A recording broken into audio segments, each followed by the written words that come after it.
კარგი, ბოლო ეპიზოდი ახლა კიდე განვიხილოთ, ეს არის ჯინსების თაობის ეპიზოდი, ხო? ვინ არის ეს ხალხი? ანუ ესეც პროტესტია, ხო? მართალია ძალიან სულ ფორმებში გამოიხატა, იმიტომ რომ იქ უდანაშაულო ხალხი დაიხოცა და ანუ რასაკვირველია. ტერორიზმი იყო, ხო?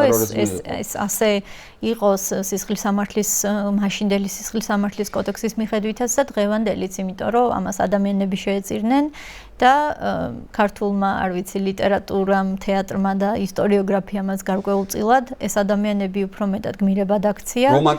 რომანტიზება მოახდინა და გმირებად აქცია, იმიტომ რომ აი რამდენიმე კვირის წინ უსმენდი გოგი გვახარიასთან გადაცემა შულში, ყავდა ერთ-ერთი თუ არ ვცდები ფრინავის შვილი, რომელიც სრულიად სხვანაირად ყვება ამ ისტორიას, რომ ისინი იყვნენ მსხვერპლები და მათი ამბავი არასოდეს არც ერთ წიგნში, თეატრში და ფილმში არ მოუყოლიათ, მაშინ როცა თვითმფრინავის გამტაცებლებს უამრავი მხატვრული თუ კულტურული ის მიეძღვნა ნაწარმოები. ამასაც შეიძლება ესეც დაინახო პროტესტად, მაგრამ სანამ ალბათ პროტესტს ვუწოდებთ, აუცილებლად უნდა ითქვას, რომ ეს იყო დანაშაული, ხო, ეს იყო დანაშაული, რომელსაც სრულიად უდანაშაულო ადამიანების მსხვერპლი მოყვა. მაგრამ ეს გაქცევა საბჭოთა კავშირიდან ასევე ყვებიან, გარდა იმისა, მოკლედ ეს ადამიანები იყვნენ ქართული მაშინდელი კულტურული ელიტის შვილები, ოჯახის. ანუ არ იყვნენ ისინი, ვისაც ლუკმაპური უჭირდა, ხო? პირიქით ბევრი არაფერი იყო იმ ელიტისთვისაც, მაგრამ ის ხიზილალა იქნებოდა თუ დახქვეშიდან სხვადასხვა პროდუქტები და ჯინსების შემოტანა, ან ჯინსების თაობა, ხო? 1983 წელი არის თუ არ ვცდები ჯინსების თაობა. ეს ამბავი როცა მოხდა თვითმფრინავის გატაცება ამ ახალგაზრდების მიერ, რომელიც მანამდე დაიგეგმა რამდენიმე დღით ადრე და მონაწილეობდნენ ახალგაზრდები, უბრალოდ შემთთვის რაც ჩანს, ის არის რომ ბოლომდე ვერ იაზრებენ ამ გატაცების და გაქცევის შედეგებს, რა შეიძლებოდა ამას მოყოლოდა. პირველი არ არის ეს საბჭოთა კავშირში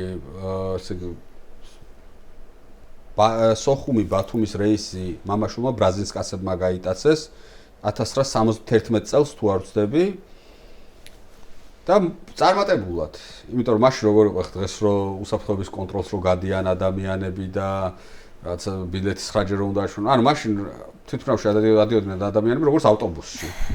და შეიძლება ანუ დღეს ხო მეტი ადამიანი ვერავა ვიდრე სავარძელია, ხო? მაშინ შეიძლება ფეხზე მდგარი, გადაფრენილიყავი ადამიანი, ანუ ძალიან ისე იყო რა, ფრთებიანი ავტობუსივით დადიოდა ეს თვითმფრინავი და მამაშულმა ბრაზილსკაცებმა აიტანეს იარაღები 71 წელს და დასვეს თვითმფრინავი ტრაპიზონში. იქ თურქებმა 5 წელი პატიმრობა მიუსაჯეს, მაგრამ მერე გამოვიდნენ, იმიტომ რომ ეს ანტისაბჭოთა ტიპებად ითვლებოდნენ, მერე წავიდნენ ჯერ როგორღაც ვენესუელაში, მერე კანადაში, მერე კანადიდან ამერიკაში და კალიფორნიაში დასახლდნენ ბოლოს და ეს ბრაზილსკაცების საქმე საკმაოდ ისეთი უცნაურია, იმიტომ რომ მაშინ ითვლებოდა რომ თითქოს ეროვნულ მოტივებზე ლიტველები იყვნენ და რაც ანტისაბჭოთა იყო ეს ამბავი, მაგრამ 91 წლის შემდეგ ამ ხალხს ლიტვასთან და ლიტვის თუნდაც საელჩოსთან ბევრი საქმე ერთხელ მიაკითხეს ლიტვის საელჩოს პასპორტებთან დაკავშირებით, როგორც ვიცი 91 წლის შემდეგ და მერე ამდენ ჭირგამოვლილი მამაშვილი რო იყო ერთად შვილმა მოკლა მამა ამერიკაში უკვე თუ არ ვცდები 2000-იანებში თუ 2010 და გვარებიც კი შეიცვალეს რაღაც ანგლო-საქსონურ ყაიდაზე გადაიკეთეს გვარები, ანუ იმათი мотиваცია მე ბოლომდე ვერ გავიგე რა უნდათ.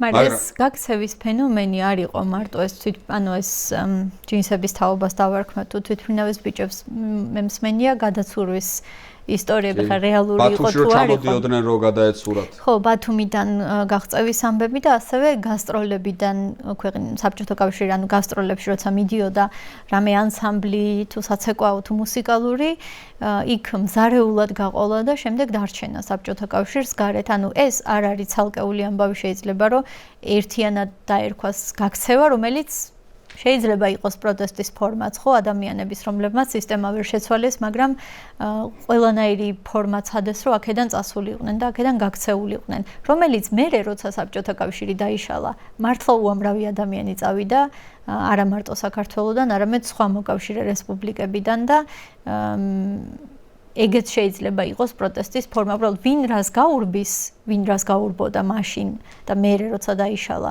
ეგ უკვე სხვადასხვა რამეა, სხვადასხვა ფენომენი არის, მაგრამ ფაქტია, რომ მაშინ აი გადაცურვა, რაც ჩემთვის წარმოუდგენელი ამბავი არის, ხო, ვერც ვიჯერებ, რომ შეიძლება ეს რეალური ამბავი იყოს, ან თვითმფრინავის გატაცება.